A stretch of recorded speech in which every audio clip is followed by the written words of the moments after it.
All right, Michael, another Nick Saban press conference is in the books. Not a lot of big news, but I think the key theme that maybe came out from today's was the talk of unity and how he's mentioned it a couple times, and it kind of was very apparent today that he had the quote, "This team really likes each other." And for a college coach to say that, it usually isn't big news, but with all the stuff we learned about last year's team, it's kind of important looking into 2014. It was definitely significant considering what happened at the end of the last season and the way things seemed to be fractured, and the comments from the offseason after that fact. The fact that he has to say it is interesting.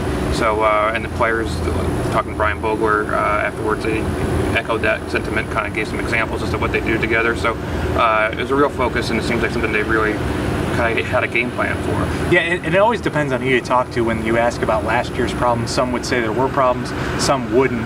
But now it's kind of looks like at least they're trying. And I think it's, we think these guys are with each other all the time and they're best friends, but really it's a big locker room, a lot of different personalities, and you're with your position groups a lot. And even talking now, it sounds like the defensive players still primarily hang out with defensive players and offense with offense, but now they're trying to bridge that gap in this. Right, and I even hear Vogler talk about seeing a teammate out in public and do I go up and talk to him? Do I even, you just figure they'd all just kind of be hanging out together, high-fiving everybody they see. And, it's a big team. There's 85 scholarship players, so there's a lot of players there to get to know. So it's interesting. Well, it's easy right now for the team to say they like each other. It's always when adversity hits. Last year when adversity hit, that's when the things started to get fractured a little bit. So we'll learn more about this aspect of this team kind of as the season develops, but it looks like they're saying all the right things right now. No, yeah, it's easy to say that.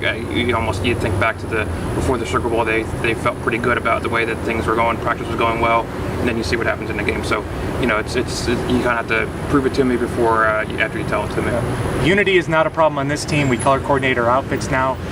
We'll try to make this a theme going forward, but we're going to take a little bit of a break on the weekend. Nick Saban's back on Monday with his first game week press conference of the season.